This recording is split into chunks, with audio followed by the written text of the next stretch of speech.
Olá! No podcast de hoje de Neonatologia Veterinária em Pequenos Animais, iremos falar um pouco sobre a absorção oral e outras vias do lactente. A absorção de drogas na farmacologia é definida como a absorção através de uma série de processos pelos quais uma substância externa é administrada em um organismo, sem causar lesão traumática até chegar na circulação sanguínea. A forma de absorção dos medicamentos em neonatos é diferenciado quando administrados oralmente ou por via parenteral. Após a administração oral, a maioria das drogas elas são absorvidas no intestino delgado. Durante os primeiros dias de vida, existe uma maior permeabilidade intestinal para a difusão de grandes moléculas, sendo um mecanismo essencial para a absorção dos componentes presentes no colostro materno.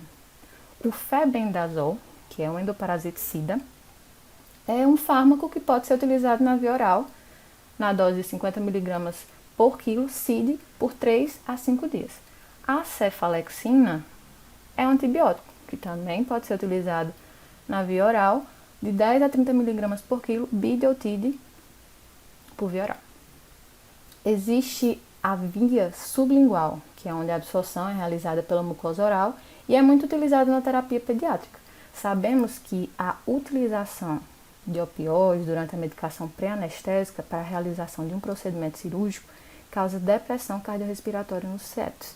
Só que em caso de extrema necessidade, se for utilizado um opioide, após a intervenção cirúrgica tem que ser administrado no neonato naloxona, que é um antagonista opioide, por via sublingual ou através da veia umbilical, a fim de reverter o quadro depressor. Se após 30 minutos o animal não manifestar melhora, deve ser realizado uma nova dose. Outro fármaco que é administrado por via sublingual é o cloridato de doxapram, que é um estimulante de ação central que pode ser administrado de 1 a 2 gotas, 20 mg por ml, que é indicado nos casos de hipóxia apneica, que age aumentando os esforços respiratórios do neonato. As administrações intramusculares apresentam absorção lenta e irregular em pacientes pediátricos, devido à quantidade de massa muscular e a vasculatura local que é pouco desenvolvida. Entre os fármacos que podem ser administrados por via intramuscular estão sulfato de atropina, glicopirrolato, que são exemplos de anticolinérgicos. Esses anticolinérgicos devem ser feitos após o 14º dia de vida do animal, porque antes disso a inervação parasimpática do neonato ainda é imatura. E logo após, e só após o 14º dia é que o débito cardíaco torna-se dependente da frequência cardíaca, podendo então ser feita a utilização dos anticolinérgicos. Existe também a cepromazina, midazolam, que são fármacos tranquilizantes administrados também por via intramuscular. Os tranquilizantes fenotiazínicos, como a cepromazina, quando utilizados em neonatos, a dose desses fármacos deve ser reduzida. E os benzodiazepínicos representam uma boa opção para a sedação de pacientes neonatos, já que possuem pouco efeito cardiovascular.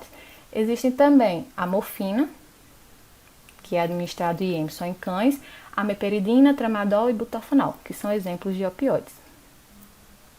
O acesso mais indicado para a aplicação de fármacos durante o procedimento de reanimatório, por exemplo, é o intravenoso. A veia umbilical é a mais utilizada em neonato. Exemplos de fármacos administrados na veia umbilical: epinefrina, que é o fármaco de primeira escolha no momento em que ocorre uma parada cardíaca. É administrada via umbilical ou intraóssea, na dose de 0,1 mg por quilo, após 30 segundos de compressão torácica enquanto o animal é ventilado. Tem o sulfato de atropina, glicopirrolato, diazepam, tranquilizante, morfina, butorfanol, propofol, etomidato. O propofol é um anestésico usado tanto para indução quanto para manutenção, isso nós sabemos. Se a administração for realizada de forma rápida, pode desenvolver apneia e depressão respiratória nos filhotes. E o etomidato pode ser empregado na indução, principalmente quando o neonato apresenta alterações cardiovasculares, pois consegue manter a frequência e o ritmo cardíaco. As aplicações subcutâneas são amplamente utilizadas na terapia pediátrica. Como os neonatos eles possuem uma baixa porcentagem de gordura corporal e altos níveis de água corpórea total, Administrações subcutâneas podem resultar em maiores taxas de absorção em relação ao indivíduo adulto. Lembrando que a via subcutânea só deve ser realizada caso o animal não esteja em estado crítico. Por quê? Porque não é interessante, já que sua absorção ela é muito lenta. Exemplos de fármacos que podem ser administrados em via subcutânea são o glicopirrolato, a cepromazina, tramadol, morfina, butorfanol.